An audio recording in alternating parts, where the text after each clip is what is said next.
नमस्कार स्टूडेंट्स, इस आदर्श विद्या निकेतन की जो आपके ऑनलाइन क्लास चल रही है इस कोरोना महामारी में आपका स्वागत है।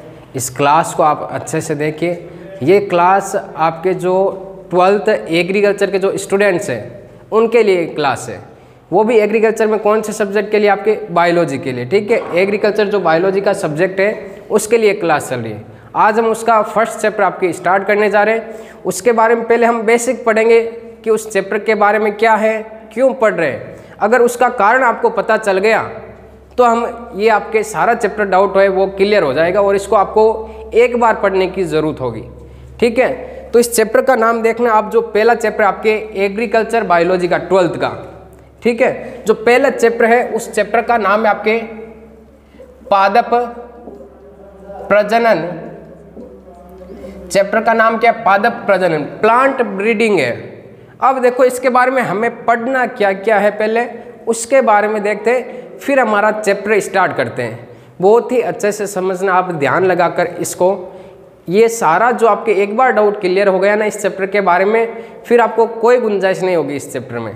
तो देखो इस चैप्टर में क्या है, एक तो हमें पढ़ना है इसकी सबसे पहले तो कि प्लांट ब्रीडिंग जो आपकी पादप प्रजनन है क्या होता है, मतलब इसकी परिभाषा क्या है। ठीक है, परिभाषा के बाद में ये प्लांट ब्रीडिंग पादप प्रजनन जो भी आपकी प्रक्रिया है, अभी हम इस प्रक्रिया को समझेंगे। तो इस प्रक्रिया का मेन उद्देश्य क्या है? पीछे कोई ना कोई उद्देश्य तो होता है, हम किसी कार्य को करते हैं तो इसका मेन उद्देश्य क्या है। तो अगला हम क्या रखेंगे कि इसके उद्देश्य के बारे में पढ़ेंगे, इस प्लांट ब्रीडिंग के उद्देश्य के बारे में।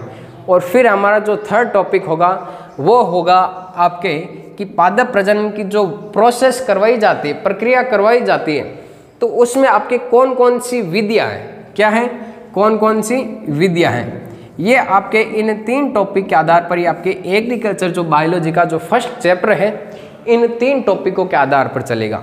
एक तो हम पढ़ेंगे इसकी परिभाषा के बारे में, परिभाषा के बाद में ये आपकी पादप प्रजनन के उद्देश्य पढ़ेंगे और उद्देश्य के बाद में इसकी हम विधियाँ पढ़ेंगे। तो सबसे पहले मैं आपको ये पादप प्रजनन है क्या इसके बारे में थोड़ा बहुत डिटेल में बता देता हूँ, फिर हम इसकी परिभाषा पढ़ते हैं। ठीक है, कि पादप प्रजनन क्या होता है कि एक ऐसी प्रोसेस है जिसके द्वारा बहुत ही कम समय में या आपके जो भी पादप होते हैं उनकी गुणवत्ता में सुधार किया जाता है, जिसके कारण जो भी आपके किसान वर्ग के लोग हो, जो भी आपके खेती वाले जो भी लोग हो, उनको क्या हो, अधिक से अधिक लाभ प्राप्त हो।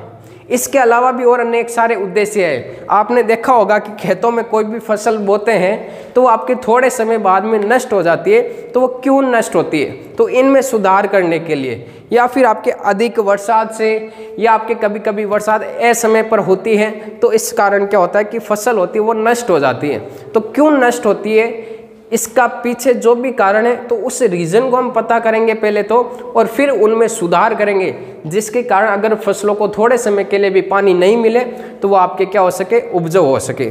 और आपने देखा कि धीरे धीरे जो हमारे देश की जो आपके संसार की जनसंख्या बढ़ रही है, तो जनसंख्या बढ़ने के कारण क्या हुआ कि जो कृषि भूमि है वो क्या हो रही है, नष्ट हो रही है। जो कृषि भूमि है उस कृषि भूमि में क्या आ रही है, कमी। किसके कारण आ रही है? देखो कि जनसंख्या में वृद्धि से, जनसंख्या में वृद्धि से क्या हो रहा है कि जो आपके कृषि भूमि है उन कृषि भूमि में क्या आ रही, कमी। कैसे आ रही कमी कि कृषि भूमि में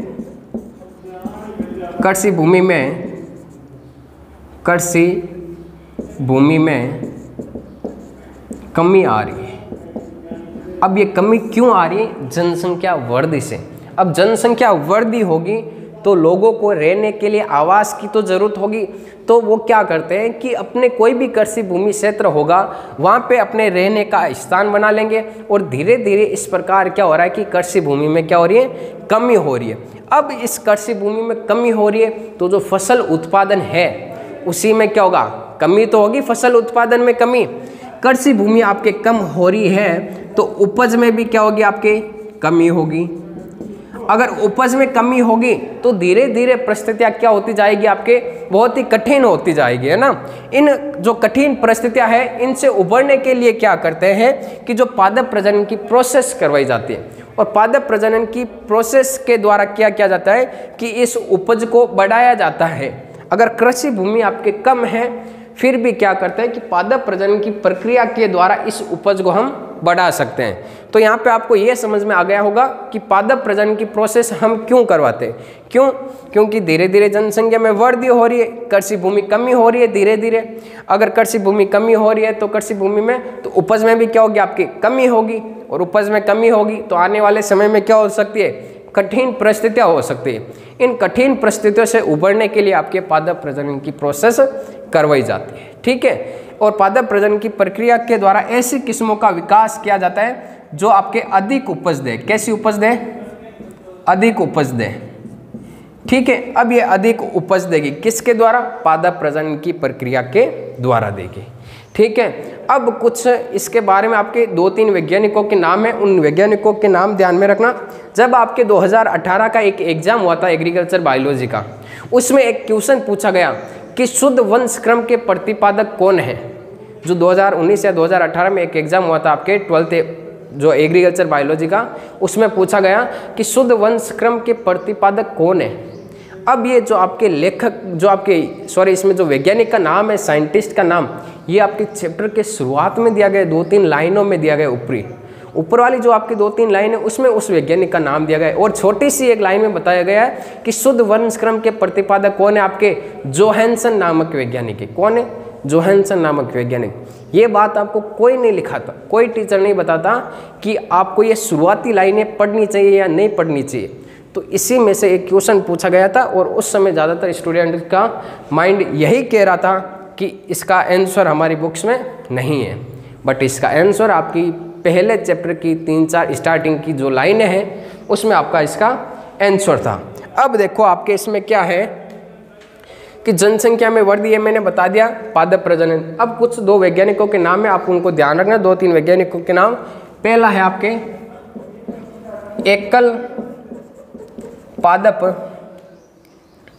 एकल पादप वर्ण। अगर इसमें पूछे कि वैज्ञानिक का नाम क्या, एकल पादप वर्ण का प्रतिपादक कौन है, तो उसमें ध्यान रखना आप नीलसन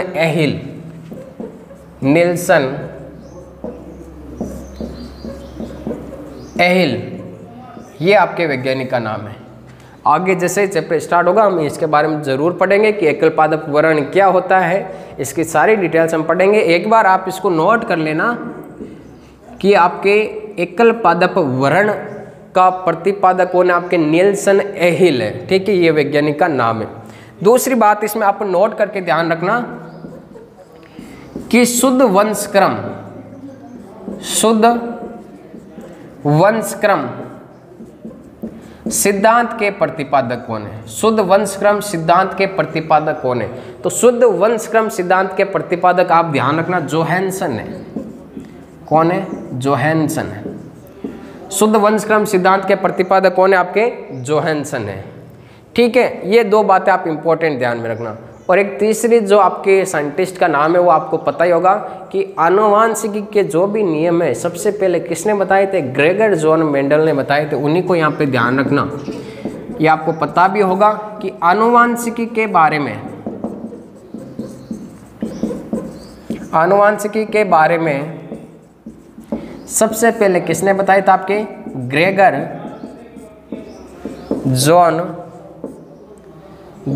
जॉन मेंडल। ये ध्यान में रखना, ठीक है, ग्रेगर जॉन मेंडल। किसके वैज्ञानिक का नाम है ये पता है ना कि आनुवांशिकी के बारे में सबसे पहले आपकी किसने बताया था, ग्रेगर जॉन मेंडल ने। जबकि जो आपके शुद्ध वंशक्रम सिद्धांत के बारे में सबसे पहले किसने बताया था, जोहानसन ने। और एकल पादप वर्ण के बारे में किसने बताया था, नीलसन एहिल ने। आप इनको नोट कर लेना। ये आपके सारे आनुवांशिक के बारे में, शुद्ध वंशक्रम के बारे में, एकल पादप के वर्ण में, ये आपके तीनों प्रोसेस हम चैप्टर में पढ़ेंगे जरूर। एक बार आप इनके वैज्ञानिकों का नाम ध्यान में रखना, ठीक है। अब अगली पढ़ते हैं यहाँ पे कि जो आपके एकल पादप वर्ण है इसमें आपके जो आपके ये प्रोसेस है पादप प्रजनन, इस प्रजनन की पादप प्रजनन की आपके डेफिनेशन क्या है, परिभाषा क्या है, उसके बारे में देखते हैं, ठीक है। तो इसमें देखते हैं परिभाषा के बारे में। सबसे पहले हम पढ़ेंगे इसकी परिभाषा। क्या पढ़ेंगे, परिभाषा। देखो अब परिभाषा में क्या याद करना है। मैंने बताया था कि पादप प्रजनन के द्वारा क्या किया जाता है कि पादपों की गुणवत्ता में सुधार करके, जैसे कि आपके कोई पादप थोड़े समय बाद में नष्ट हो जाता, या कोई फसल की ऐसी किस्म है जिसके कारण क्या होता है कि अनियमित बरसात से वो क्या हो जाती है, आपकी नष्ट हो जाती। तो इस पादप प्रजनन के द्वारा हम ऐसी किस्मों का विकास करते हैं जिसके द्वारा क्या होता है, हमें अधिक उपज प्राप्त हो, रोग रहित पादप प्राप्त हो, अधिक दक्षता वाली प्राप्त हो, कोई कीट रोधी किस्म हो। तो ऐसे किस्मों का विकास किसमें करते हैं हम, पादप प्रजनन। तो पहली परिभाषा हो जाएगी, इसकी पहली डेफिनेशन आप याद रखना कि पादपों की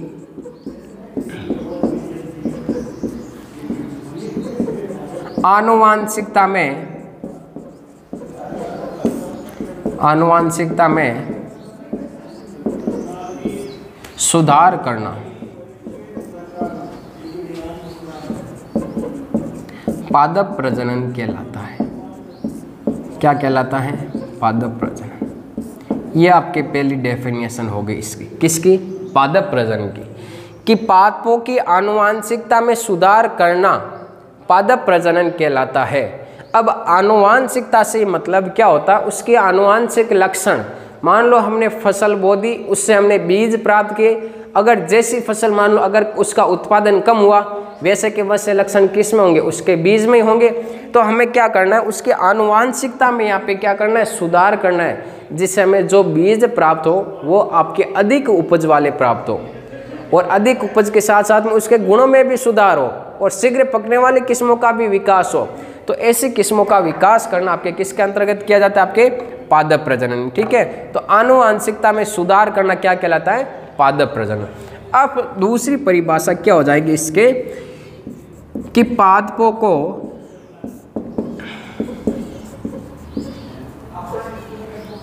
पादपों में जीन परिवर्तन करके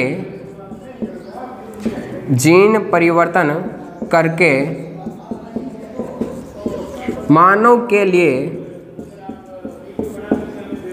उपयोगी बनाना, ये आपके किस में होता है, इस पादप प्रजनन में। ये भी दूसरी डेफिनेशन आपकी किसके, पादप प्रजनन की। मतलब क्या हुआ कि पादप में जीन परिवर्तन करके मानव के लिए उपयोगी बनाना। अगर जीन परिवर्तन करेंगे उस पादप में, यहाँ पे ध्यान रखना कि अगर जीन परिवर्तन करेंगे तो उसमें क्या होगा, गुणों में क्या होगा, आपके सुधार। किस में सुधार होगा, आपके गुणों में। ये ध्यान में रखना, जीन परिवर्तन करेंगे तो किस में सुधार होगा, आपके गुणों में सुधार होगा। और अगर गुणों में सुधार होगा तो मानव क्या कर सकता है, उसे अपने उपयोग में ला सकता है ना। ये ध्यान में रखना, किस में, पादप प्रजनन। तो यहाँ पे आपके पादप प्रजनन की डेफिनेशन कितनी होगी, दो डेफिनेशन हो गई। एक तो कौन सी, पादप की आनुवांशिकता में सुधार करना, और दूसरी क्या होगी, पादप में जीन परिवर्तन करके मानव के लिए उपयोगी बनाना। वो किस में हो गया, आपके दूसरी डेफिनेशन में। अब देखो, ये तो हमने यहाँ पे परिभाषा तो पढ़ ली कि पादप प्रजनन ये होता है, क्यों करवाया जाता है, ये भी मैंने बता दिया अभी पूरा डिटेल से, कि जनसंख्या में वृद्धि तो कृषि भूमि में कमी, तो इसलिए अधिक उपज वाली दक्षता वाली किस्मों का क्या करते हैं, विकास करते हैं। ठीक है, अब ध्यान रखना अगला हमारा जो पॉइंट था वो कौन सा था, आपके पादप प्रजनन के उद्देश्य। दूसरा पॉइंट कौन सा था, आपके पादप प्रजनन के उद्देश्य। अब इस पादप प्रजनन, देखो उद्देश्य में आपको क्या याद रखना है कि जो हम पादप प्रजनन की जो प्रोसेस करवाते हैं वो क्यों करवाते हैं, उसके पीछे कुछ कारण तो होना चाहिए। उन कारणों को पढ़ते हैं, उनके उद्देश्य पढ़ते हैं। अब देखो पादप प्रजनन के उद्देश्य कौन कौन से, कि पादप प्रजनन की प्रोसेस करवाई जाती है, वो क्यों करवाई जाती है, कुछ तो रीजन होगा इसके पीछे, कुछ तो हमें लाभ मिलता होगा। तो पहला है कि अगर पादप प्रजनन करवाते हैं हम किसी भी फसल किस्म का, तो उससे क्या होता है, मान लो कोई ये आपके पहला यहाँ पे जो पौधा था या कोई भी फसल थी, इसके द्वारा मान लो हमें एक पौधे से, हम बात कर लेते हैं यहाँ पे फल की, ठीक है, एक पौधे से मान लो हमें यहाँ पे औसत में ऐसे ही बता रहा हूँ 5 से 6 किलो फल प्राप्त होते थे। एक पौधे से मान लो हमें कितने फल प्राप्त होते थे, 5 से 6 किलो फल प्राप्त होते थे। अगर मैंने इसका यहाँ पे पादप प्रजनन करवा दिया, इसकी प्रोसेस करवा दी पादप प्रजनन की, मतलब क्या कर दिया कि मैंने अगर इसकी गुणवत्ता में सुधार कर दिया, यहाँ पे आनुवांशिकता में सुधार कर दिया। किस में सुधार कर दिया, आनुवांशिकता में। तो ये आपके पादप जो होगा, जो बाद में इसके जो बीज प्राप्त होंगे, ठीक है, जो बीज प्राप्त होंगे ये बीज फिर हमें कितना उत्पादन देंगे पादप प्रजनन के बाद में, तो ये हमें उत्पादन देंगे 8 से 10 केजी। कितना देंगे? 8 से 10 केजी। तो यहाँ पे देखो इसकी मात्रा, उत्पादन की मात्रा क्या है? कम, और यहाँ पे उत्पादन की मात्रा क्या है? ज़्यादा। किसके द्वारा हुई है? आपके आनुवांशिकता में सुधार करके, और आनुवांशिकता में सुधार करने आपके क्या कहलाता है? पादप प्रजनन कहलाता है। तो यहाँ पे क्या होता है कि फर्स्ट नंबर पॉइंट क्या हो जाएगा कि पादप प्रजनन की जो प्रक्रिया करवाई जाती है उसमें क्या होता है कि हमें अधिक उपज वाले पौधे प्राप्त होते हैं। अधिक उपज वाली किस्में क्या होती है? प्राप्त होती है। हो गया पहला फर्स्ट पॉइंट कि यहाँ पे कम उपज प्राप्त हो रहा था हमें 5 से 6 किलो, और यहाँ पे कितना प्राप्त हो रहा था? 8 से 10 केजी प्राप्त हो रहा था, है ना। तो ये किसके द्वारा संभव हो पाया? आपके इस पादप प्रजनन के द्वारा ये संभव हो पाया। तो पहला पॉइंट क्या हो जाएगा? आपके अधिक उपज। पहला पॉइंट क्या हो जाएगा? अधिक उपज। ठीक है, हो गया पहला पॉइंट अधिक उपज। फिर सेकेंड नंबर पॉइंट है आपके कि उत्पाद के गुणों में सुधार। दूसरा पॉइंट क्या रखना है याद आपको कि उत्पाद के गुणों में सुधार। अब देखो ये पहला पॉइंट तो मैंने यहाँ पे बता दिया आपको। अब दूसरा उद्देश्य क्या है? उत्पाद के गुणों में सुधार। उत्पाद के गुणों में सुधार। कभी आपने देखा होगा कि आप अपने खेत में मान लो कोई भी जो भी आपके कपास है, कॉटन, अगर उसकी किस्म बोते हो खेत में, तो किस्म बोने के बाद में देखते होंगे आप उसको जब बेचने जाते हो बाजार में, कोई भी मार्केट में जहाँ पे आप बेचते हो, तो वहाँ पे आपको उसका अलग अलग मूल्य मिलता है। अगर आपकी कपास का जो रेशा है वो अच्छा है तो उसका मूल्य आपको अधिक मिलेगा, और अगर उस कपास का रेशा आपके अच्छा नहीं है, उसकी क्वालिटी कम है, तो उसमें आपको पैसा क्या मिलेगा? कम मिलेगा। वो किसके आधार पर? उसकी गुणवत्ता के आधार पर। किसके आधार पर? गुणवत्ता के आधार पर। ये मान लो यहाँ पे पहले आपके एक कपास का पौधा था,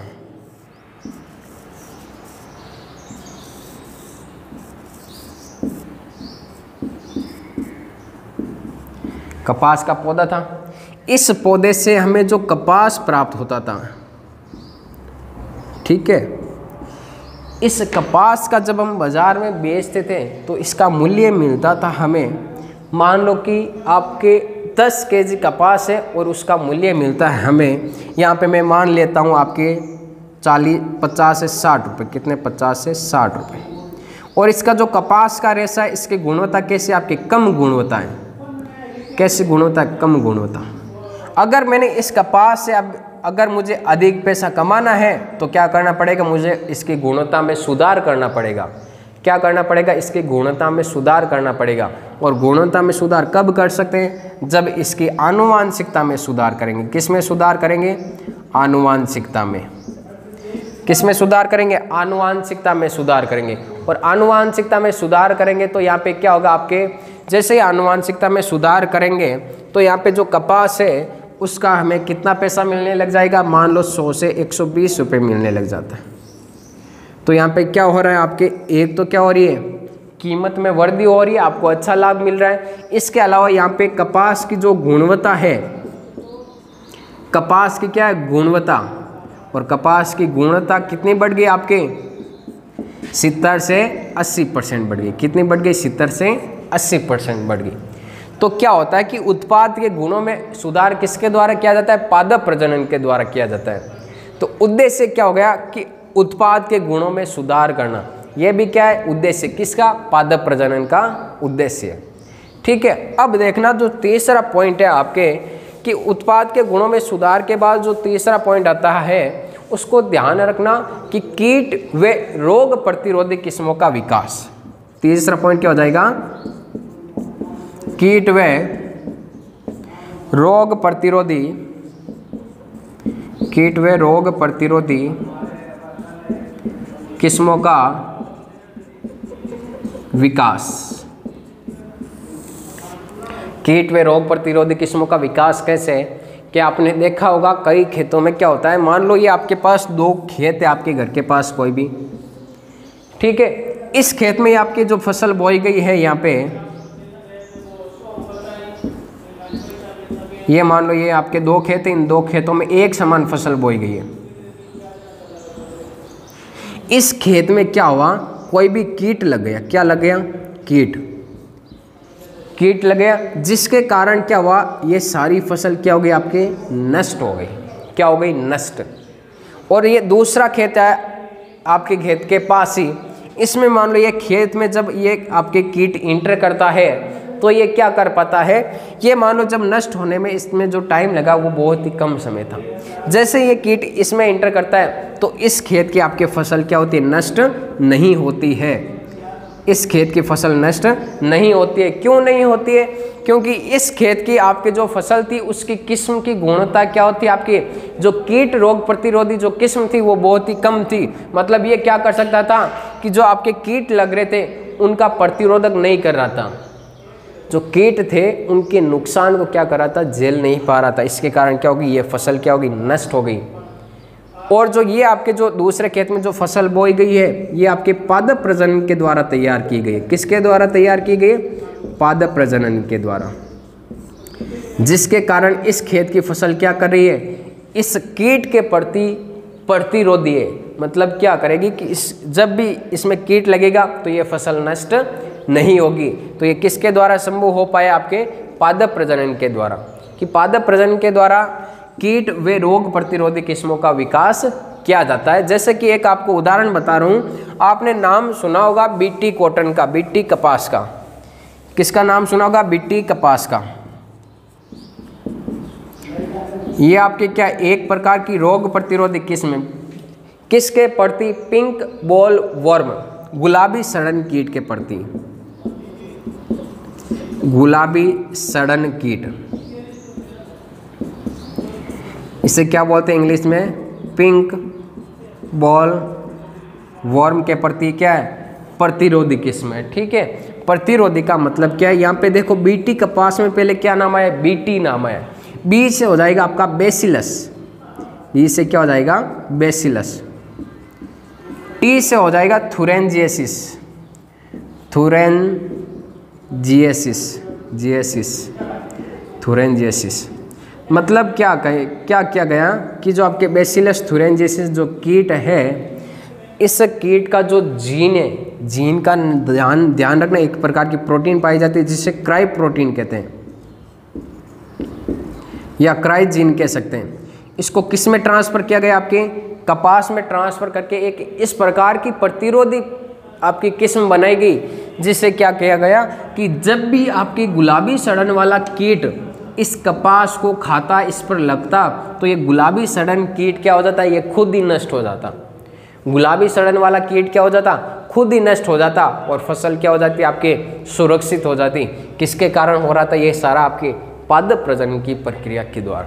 तो पादप प्रजनन की प्रक्रिया के द्वारा कीट व रोग प्रतिरोधी किस्मों का विकास किया जाता है। अभी तक देखो हमने उद्देश्य में कितने पॉइंट पढ़े, 3 पॉइंट पढ़े। ठीक है, पहला आपके अधिक उपज वाली किस्मों का विकास किया जाता है, किसके द्वारा, पादप प्रजनन के द्वारा। उत्पाद के गुणों में भी सुधार आपके पादप प्रजनन के द्वारा किया जाता है।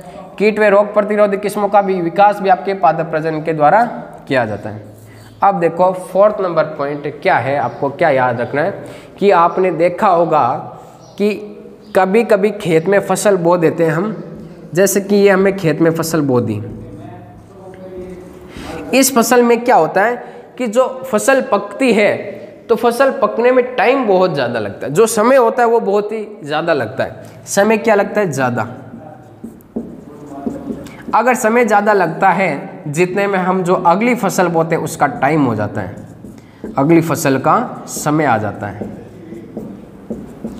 अगली फसल का समय आ जाता है। तो इसके कारण क्या हो जाता है आपके कि जो फसल है उसका क्या हो जाता है, नुकसान हो जाता है। क्यों नुकसान होता है, क्योंकि इस फसल को पकने में टाइम कितना लगता है, बहुत ज़्यादा लगता है, जितने में अगली फसल का टाइम आ जाता है कि अगली फसल हमें खेत में बोनी है। तो इस फसल को जल्दी पकाने के लिए, शीघ्र पकाने के लिए, अधिक शीघ्र पकाने के लिए, शीघ्र पकाने के लिए किसका प्रयोग करेंगे हम, पादप प्रजनन की क्रियाओं का प्रयोग करेंगे, और जिसके द्वारा क्या होगा हमें कि जल्दी शीघ्र पकने वाली किस्में प्राप्त होगी। क्या होगी, जल्दी पकने वाली किस्मों को क्या कर सकते हैं हम, प्राप्त कर सकते हैं। टाइम पर क्या हो जाए, वो परिपक्व हो जाए। ठीक है, जिसके कारण हम अगली जो फसल बोते हैं उसके लिए हमें पर्याप्त समय मिल सके। तो अगला क्या हो जाएगा, 4th नंबर पॉइंट आपके शीघ्र पकने वाली किस्मों का विकास। शीघ्र पकने वाली किस्मों का विकास। अच्छे से पढ़ते रहिए आप, ठीक है, बहुत ही अच्छे से समझ में आएगा, टेंशन मत लेना। अब क्या होता है कि 4 पॉइंट तो हो गए यहाँ पे आपकी। अब 5वां पॉइंट क्या हो सकता है, आप याद करो। देखो 5वां पॉइंट क्या हो सकता है कि एक वापस मैं खेत का उदाहरण ही बता रहा हूँ, क्योंकि हम सारा क्या पढ़ रहे हैं, फसल के बारे में ही पढ़ रहे हैं, तो मैं यहाँ पे आपको खेत का उदाहरण, फसल का उदाहरण बता रहा हूँ। जैसे कि यहाँ पे ये फसल बोई गई है, ठीक है, टोटल पौधे कितने आपके 8 है, कितने 8 पौधे। इसमें से मान लो आपके जो 3 पौधे हैं वो तो क्या हो गए आपके पहले परिपक्व हो गए, क्या हो गए पहले परिपक्व है, जबकि बाकी वाले जो 5 पौधे हैं उनको परिपक्व होने में ध्यान रखना बहुत ज़्यादा टाइम लग जाता है, बहुत समय लगता है। तो जिसके कारण क्या होता है कि हम क्या करते हैं, जैसे 3 पौधे परिपक्व होंगे हम सारी फसल को क्या लेंगे, काट लेंगे, और जिसके कारण क्या हो जाता है वहाँ पे आधी फसल का क्या हो जाता है, हमें नुकसान हो जाता है। मतलब क्या होता है कि दोनों जो आपके 8 पौधे, पूरे 8 के 8 पौधे आपके एक साथ में परिपक्व नहीं होते हैं। तो पादप प्रजनन के द्वारा हम ऐसे किस्मों का विकास करते हैं जिसके कारण जो आपके 8 पौधे हैं, ये 8 पौधे एक साथ परिपक्व हो सके, एक साथ परिपक्व हो सके। और ऐसा उदाहरण आपने अपने खेतों में देखा ही होगा कि आधी फसल तो पहले परिपक्व हो जाती है और आधी फसल बाद में परिपक्व हो जाती है। तो आप क्या करते हो, सारी फसल को एक साथ में काट लेते हो, जिसके कारण क्या हो जाता है, आपको आधी फसल का नुकसान हो जाता है। और हमें अब क्या करना है कि पादप प्रजनन के द्वारा क्या करना है, हमें एक ऐसी किस्म का विकास करना है जिससे आपकी सारी फसल क्या हो, एक साथ में परिपक्व हो। तो ऐसी फसल को कहते हैं आपकी समकाल परिपक्वता, समकाल परिपक्व किस्मों का विकास, किस्मों का विकास। क्या करेंगे कि समकाल परिपक्व किस्मों का विकास, मतलब एक समान में जो पक कर के तैयार हो जाए फसलें, ऐसी किस्मों का विकास करेंगे। और ऐसी किस्मों का विकास किसके द्वारा संभव है, आपके यहाँ पे बैठे हैं कौन, महादेव, और वो उसका नाम क्या, आपके पादप प्रजनन।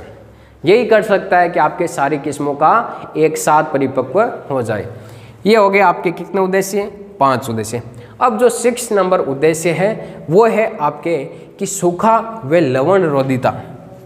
6 नंबर क्या हो जाएगा, सूखा व लवण रोधिता। इसका मतलब क्या है, सूखा व लवण रोधिता, कि हम यहाँ पे सूखा हो जाएगा, ठीक है। ऐसी किस्मों का विकास करेंगे जिसके कारण क्या हो कि कोई भी फसल अगर वहाँ पे बरसात नहीं हो टाइम पर तो भी परिपक्व हो सके, अगर लवणीय मिट्टी है, लवणीय भूमि है तो भी उसमें क्या हो सके, आपके परिपक्व हो सके, हमें अच्छी पैदावार दे सके। और हम पादप प्रजनन के द्वारा ऐसी किस्मों का विकास करेंगे जिसके द्वारा जो फसल है वो सूखे में भी उग सके, अगर पर्याप्त पानी नहीं मिले तो भी, और आपके लवण रोधी जो भूमि है उसी में भी वो फसल आपके उग सके। तो ये किसके द्वारा संभव है, आपके ये महादेव बेटा, और इस महादेव का नाम क्या, आपके पादप प्रजनन। सारी की सारी जो भी मेहरबानी है वो किसकी, आपके पादप प्रजनन की, प्लांट ब्रीडिंग के द्वारा क्या, ये आपके सारी प्रोसेस संभव है। और वर्तमान में आप क्या कर रहे हो, इन सारी क्रियाओं का लाभ भी उठा रहे हो। आप देखते होंगे कि बाजार में अलग अलग किस्म के बीज आते हैं, और आप उन बाजार में जो दुकानदार होते हैं उनको जाकर क्या बोलते हो कि जो आपके अधिक उपज देते हैं, अच्छे बीज होते हैं जिनमें कीट नहीं लगता है, वो बीज हमें दो। तो वो क्या, आपके एक अधिक उपज वाली, अधिक दक्षता वाली, रोग प्रतिरोधी किस्म तो है। और वो किसके द्वारा तैयार की गई है, वो किस्म आप जो बीज लाते हो बाजार से कि हमें अधिक उपज वाली दो बीज, जिसमें कीट नहीं लगता है वो दो, जिससे अधिक पैदावार प्राप्त हो सके, हमें अच्छा लाभ मिल सके, वैसा बीज दो। और वो वैसा बीज किसके द्वारा तैयार किया जाता है, आपके पादप प्रजनन के द्वारा, इस पादप प्रजनन के द्वारा तैयार किया जाता है, ठीक है। अब जो देखना अगला है जो आपके 7 नंबर, इसमें जो उद्देश्य है वो उद्देश्य हो जाएगा अविसरण। आपने जो दलहन वाली फसलें देखी होगी कि आप बोते तो एक जगह हो, इतनी जगह में, पर ये फसल चारों ओर इतनी फैल जाती है, फैलती है या नहीं फैलती है। जिसके कारण क्या हो जाता है कि फसलों को नुकसान हो जाता है। क्यों? क्योंकि उनमें वो परस्पर जो भी आपकी क्रिया कर पाते वो क्रिया संपूर्ण रूप से नहीं कर पाते, श्वसन की क्रिया पूर्ण रूप से नहीं कर पाते, और जिसके कारण जो छोटे पौधे होते हैं वो क्या हो जाते हैं, आपके नष्ट हो जाते हैं। ये सारा किसके द्वारा संभव है? आपके पादप प्रजनन के द्वारा हम ऐसी किस्मों का विकास कर लेते हैं। अब नेक्स्ट पार्ट होगा वो हम कल की क्लास में करेंगे।